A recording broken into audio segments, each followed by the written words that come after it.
یہ نہ 3 دن سے کم آتا ہے اور نہ 10 دن سے زیادہ آتا ہے۔ اگر 10 دن سے زیادہ ہو تو وہ حیض نہیں ہوگا، 3 دن سے کم ہو تو وہ بھی حیض نہیں ہوگا، وہ اسے استحاضہ کہتے ہیں۔ اور اس کا غسل بھی عورت پر جب فارغ ہو جائے ایام خاص سے، جب وہ پاک ہو جاتی ہے تو اس کا غسل کرنا اس پر واجب ہے۔ غسل نفاس یہ ہے کہ جب بچہ جنتی ہے عورت، بچہ جننے کے بعد اس پر غسل واجب ہو جاتا ہے۔ تو ہمارے معاشرے میں جہالت بڑی ہے، ابھی بھی ہے، بڑی جہالت ہے۔ یہ 40 دن مصلی کے قریب نہیں جانا چاہیے، کیسی بدبختی ہے یار، دین سے دوری، اصلاً علماء سے دوری یار، ساری زندگی ہم لوگوں نے جہالت میں گزار دی ہے۔ بھئی 40 دن تو کوئی کام کرنا ہی نہیں ہے نا، بھئی ٹھیک ہے 40 دن احتیاط کریں اپنے جسمانی اعتبار سے، میڈیکل اعتبار سے، اپنی صحت کا خیال رکھیں، اس میں خوراک کھائیں، کوئی ایسی کام نہ کریں جس میں کوئی نقصان ہو۔ اب اللہ کی عبادت جو ہے وہ اپنے ٹائم پہ فرض ہے نا، 10 دن کے بعد وہ اپنی نماز روزہ اس پر واجب ہے۔ چلا کاٹنا جی 40 دن جی بھی ہے تو وہ جی، کوئی سمجھ نہیں آ رہی بات، یہ کوئی اسلام میں اس کا تصور نہیں ہے۔ زیادہ سے زیادہ 10 دن وہ مصلی سے دور، اس کے بعد عبادات بجا لائے، باقاعدہ نماز واجب ہے، روزہ واجب ہے، جو چیزیں اس پر واجب ہیں وہ واجب ہیں۔ اچھا، غسل استحاضہ جو ہے اس کی تفصیلات ہیں، بہرحال یہ عورتوں کے ساتھ خاص ہے۔ غسل استحاضہ جو ہے انسان کو، عورت کو بیماری کی وجہ سے آتا ہے۔ اس کی 3 قسمیں ہیں، استحاضہ کثیرہ، استحاضہ قلیلہ اور استحاضہ متوسطہ۔ یہ اس کے الگ الگ احکام ہیں، یہ انشاءاللہ میں کسی وقت بیان کروں گا، یہ بھی آپ سے متعلق ہیں۔ چلو آپ اپنی کم از کم بیگمات کو جا کر بتائیں، اور وہ بیگم کو بتائیں گے تو وہ آگے اولاد کو بتائے گی، تو لہذا یہ ایسے مسائل ہیں جو بتانے سے ہی آتے ہیں، پڑھنے سے نہیں آتے۔ تو یہ چیزیں شیئر کیا کریں، گھر کے فرد شادی شدہ افراد جو اپنی بیوی کو بتائیں بھئی یہ چیزیں ہیں، یہ چیزیں ہیں، تاکہ وہ اپنی اولاد کو بتا سکیں، تاکہ جہالت ہمارے معاشرے سے ختم ہو جائے۔ پتہ ہی نہیں ہے کہ استحاضہ قلیلہ کسے کہتے ہیں، استحاضہ کثیرہ کسے کہتے ہیں، استحاضہ متوسطہ کسے کہتے ہیں، ان کے احکام کیا ہیں۔ ان تینوں چیز میں بھی عبادت سے چھٹی نہیں ہے۔ اس میں یہ ہے کہ استحاضہ کثیرہ کے لیے احکام ہیں، یعنی ہر نماز کے لیے غسل کرنا ہے، اور اس کے بعد جو ہے وہ نماز پڑھنی ہے اور روزہ بھی رکھنا ہے۔ متوسطہ کے بھی احکام ہیں، تو لہذا یہ احکام لکھے ہوئے ہیں، 3 یہ، اور غسل جنابت 4، اور 5واں غسل جو واجب ہے وہ غسل میت ہے۔ جب انسان مر جائے تو اس کو غسل دیے، وہ 3 غسل ہیں، وہ انشاءاللہ میں اپنے مقام پہ آئیں گے تو تشریح کروں گا۔ سب سے پہلے جو ہے وہ آب سدر سے ہے، پھر آب کافور سے ہے، اور پھر آب خالص سے ہے۔ یہ 3 غسل دینے ہیں، اور اس کا طریقہ کار کیسے دینے ہیں، اس کے لیے بندے کتنے ہونے چاہیے، نیت کب کرنی ہے، کس نے کرنی ہے، یہ انشاءاللہ میں اپنے مقام پر اس کو چھوڑتا ہوں، وہ آئے۔ یہ کتنے ہو گئے جی، کتنے ہو گئے؟ 5۔ نمبر 6 غسل مس میت۔ انسان اگر مر جائے تو اس کو ہاتھ، اس کو مس کرنے سے غسل جو ہے وہ واجب ہو جاتا ہے۔ اب کب واجب ہوتا ہے یہ بھی آپ سن لیں، یہ بھی بہت کم بندوں کو ان چیزوں کا پتہ ہے کہ غسل مس میت اس وقت واجب ہوتا ہے جب انسان کوئی مر جائے تو اس کا وجود ٹھنڈا ہو جائے۔ اگر ابھی مرا انسان تو ٹھنڈا ہونے میں کم از کم 1 گھنٹہ یا 2 گھنٹے لگیں گے نا، اتنا تو کم از کم لگتا ہے نا۔ اس دوران اگر آپ اسے مس کرتے ہیں تو آپ پر غسل واجب نہیں ہوگا۔ جب اس کا وجود مکمل طور پر ٹھنڈا ہو جائے تو اس وقت تک آپ اسے ہاتھ لگائیں گے تو وہ اس کے نتیجے میں غسل آپ پر واجب ہو جائے گا۔ اسے کہتے ہیں غسل مس میت۔ 6 ہو گئے جی. آخری غسل جو واجب ہے انسان پر وہ نظر و عہد کا غسل ہے، منت کا جسے کہتے ہیں. منت مثلا آپ کہتے ہیں کہ خدایا میں تیری بارگاہ میں التجا ہے کہ یہ میری دعا قبول ہو جائے، مثلا مجھے اتنی توفیق دے کہ میں مسجد میں 2 پنکھے لگا سکوں تو میں غسل کروں گا. کتنی اچھی منت ہے، ہاں پیاری منت ہے نا، کہ خدایا مجھے توفیق دے میں کسی یتیم کی کفالت کروں تو میں تیری بارگاہ میں آ کر غسل کروں گا. ہاں پروردگار مجھے ہمت اور طاقت دے کہ میں تیری کسی مخلوق کے کسی مومن کے قرض کو ادا کر دوں تو میں غسل انجام دوں گا. تو جب اسے توفیق ہو جائے تو غسل اس پر واجب ہے. جس طرح غسل جنابت واجب ہے اسی طرح یہ غسل بھی واجب ہے. یہ کتنے ہو گئے جی؟ 7 غسل انسان پر واجب ہے اپنی زندگی میں، اس کے علاوہ کوئی اور غسل واجب نہیں ہے. اب اس غسل کی ترتیب کیا ہے؟ سارا دن بھی آپ نہاتے رہیں تو آپ پاک نہیں ہوں گے. ہاں پوری کریانے والی دکان کا صابن بھی ختم کر دیا جائے تو آپ پاک نہیں ہوں گے جب تک اس ترتیب کے ساتھ غسل نہ کیا جائے جو محمد والے محمد نے بتائی ہے. آپ کا غسل مکمل نہیں ہے، کیونکہ آپ ہیں آزاد نہیں ہیں. آپ شاہ جی آپ آزاد نہیں ہیں، آپ کسی کے غلام ہیں. آزاد ہوتے تو پھر میں نہ آپ سے باتیں کرتا نہ سنانے کی ضرورت تھی. بشر حافی کا نام آپ نے سنا ہوا ہے؟ شب جمعہ میں ایک جملہ کہہ دوں، درس آج کا تمام ہو گیا ہے. بشر حافی بغداد کی سرزمین میں 7ویں امام موسیٰ کاظم علیہ السلام کا دور تھا. اللہم صلی علیہ. مولا گلی سے گزر رہے ہیں، ایک گھر آیا، اس گھر سے جو ہے وہ موسیقی کی آوازیں آ رہی تھی، لہو و لعب کی آوازیں آ رہی تھی. اس گھر میں ہر وہ کام ہو رہا تھا جو شریعت کے منافی تھا. اسی دوران اس گھر کے اندر سے ایک کنیز باہر آئی، وہ کوڑا کرکٹ پھینکنے کے لیے آئی. جب وہ کنیز رکی تو دیکھا 7ویں مولا تشریف لا رہے ہیں. وہ کنیز رک گئی احتراماً. پوچھا مولا نے کہ بتا یہ گھر کسی آزاد کا ہے یا غلام کا ہے؟ اللہ اکبر. کسی بندے کا ہے یا آزاد کا ہے؟ تو اس نے کہا یا ابن رسول اللہ یہ آزاد کا گھر ہے.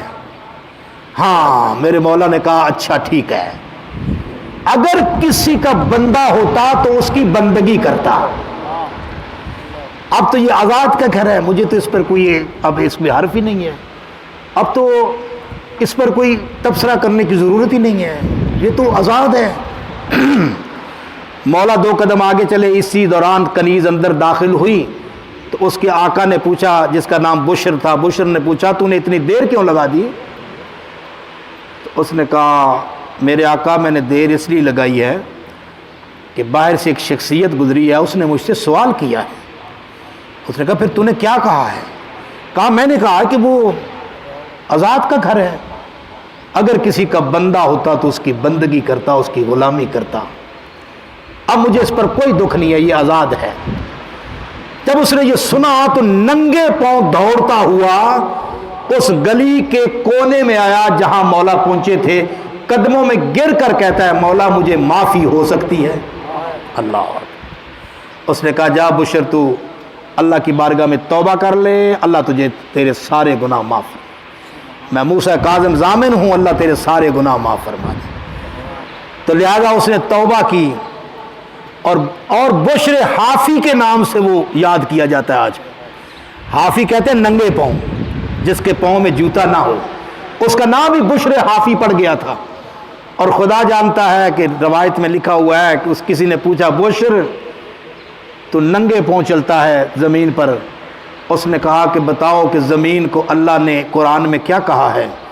کہا اللہ نے قرآن میں اس کو اپنا فرش قرار دیا ہے، تو اس نے کہا میں کون ہوتا ہوں اللہ کے فرش پر جوتے سمیت چلتا ہوں. آئے بشر حافی نے کہا. اور اللہ جانتا ہے کہ بشر حافی کا وہ مقام تھا کہ جس گلی سے گزرتا تھا جانور اس گلی میں گوبر نہیں کرتے تھے، اتنا حیا کرتے تھے. تو لہذا آپ بھی غلام ہیں، آزاد نہیں ہیں. اللہ ہم سب کی اس عبادت کو قبول فرمائے. صلوات پڑھے محمد والے محمد، صلی علی محمد والے محمد. ہاں جی کوئی سوال بھائی؟ جی جی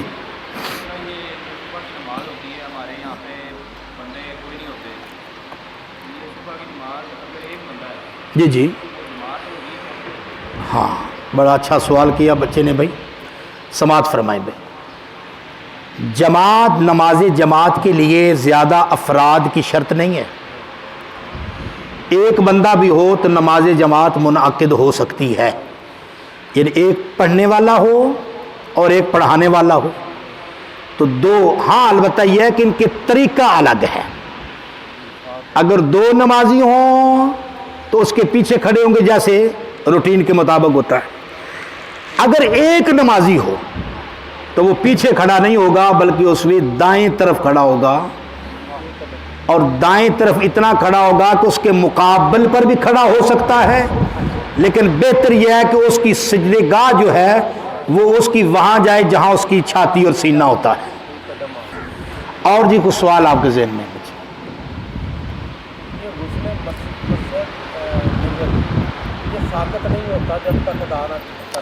کوئی بھی واجب ساقط نہیں ہوتا جب تک اس کی ادائیگی نہ ہو.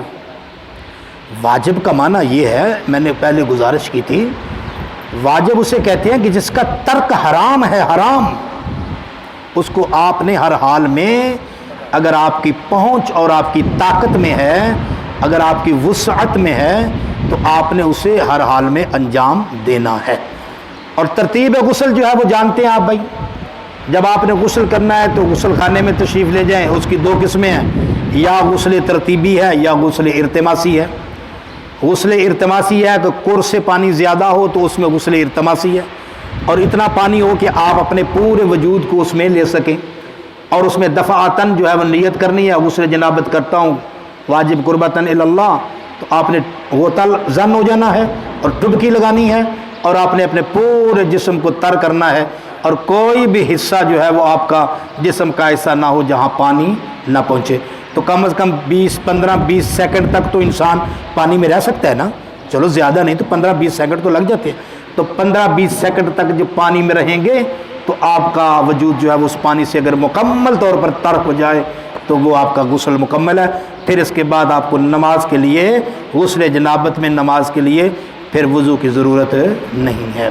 تو میرے محترم صاحبین، دوسرا طریقہ اس کا یہ ہے. دوسرا طریقہ غسل ترتیبی ہے، وہ یہ ہے یا فوارے کے نیچے، ٹونٹی کے نیچے، یا کسی ظرف میں پانی ہے تو وہ آپ لوٹے سے ڈالتے ہیں، جگ سے ڈالتے ہیں. تو اس کا طریقہ یہ ہے، پہلے سر و گردن کو اچھی طرح دھوئیں غسل کی نیت کرنے کے بعد.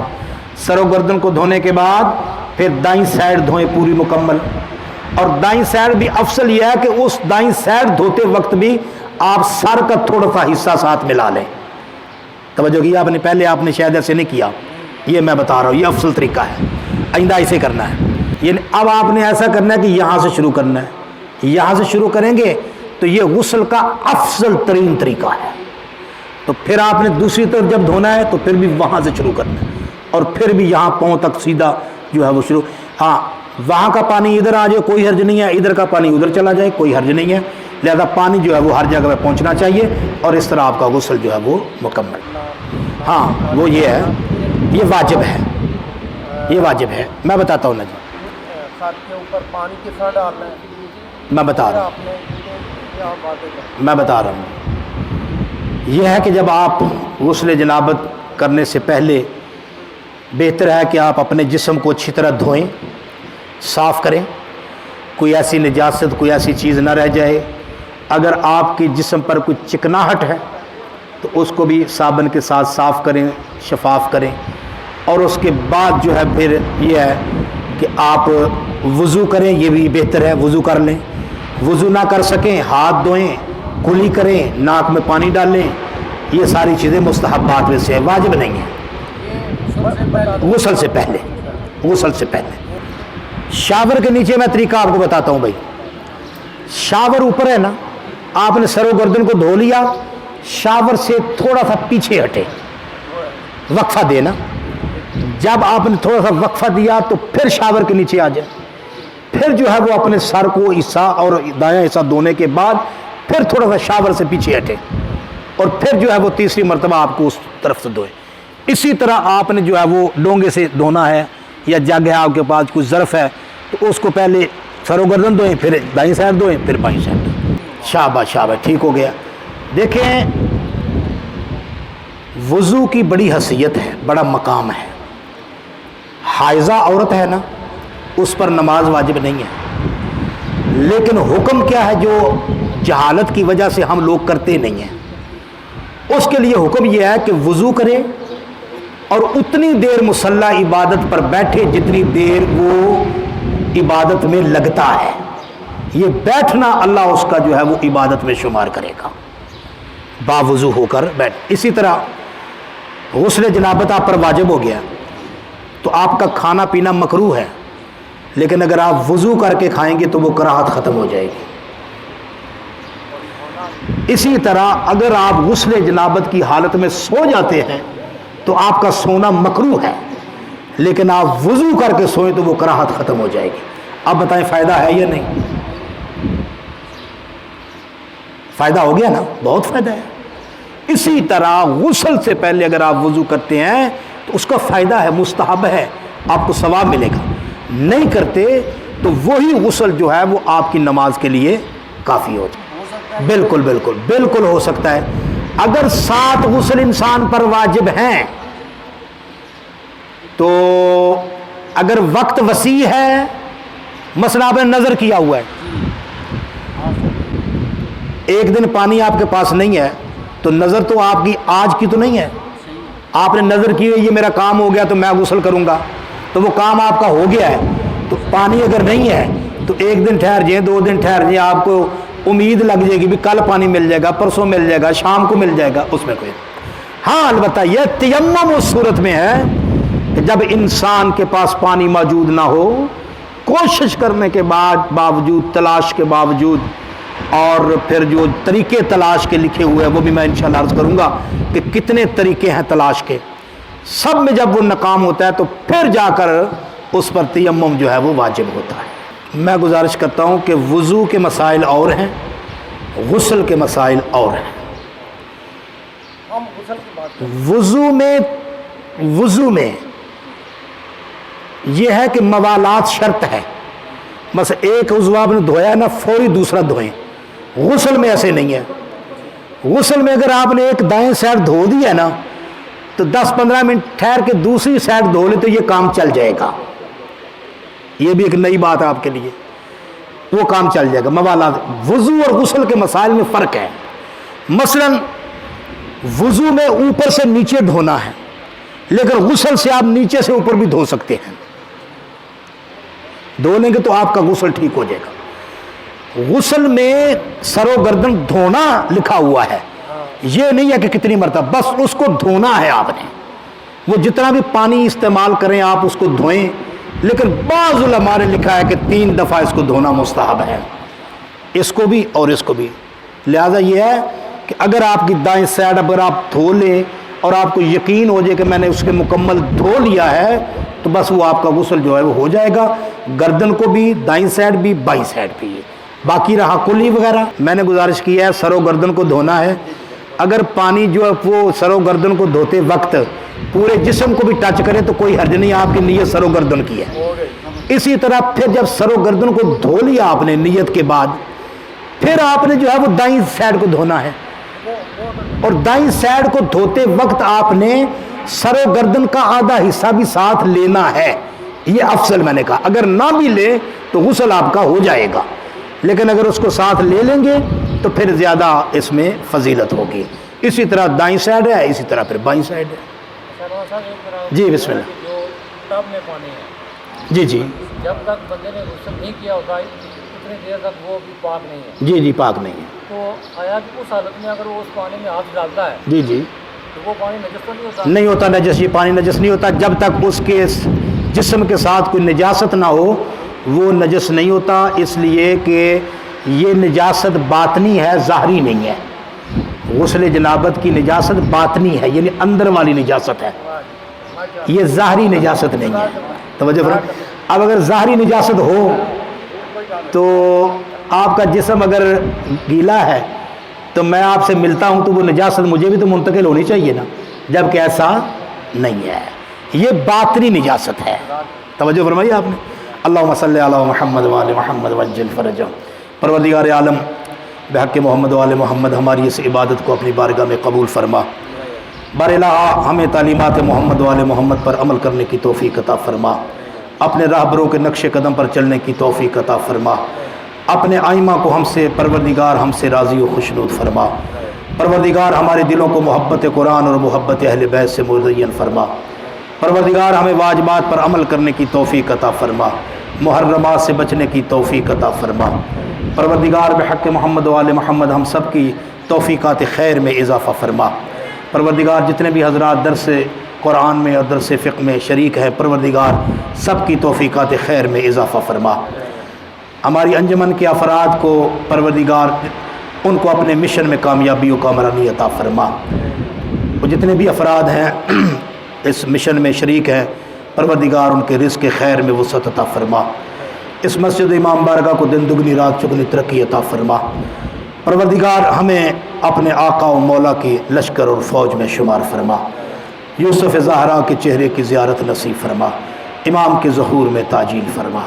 ربنا تقبل منا انک انت السمیع العلیم وتب علینا انک انت التواب الرحیم.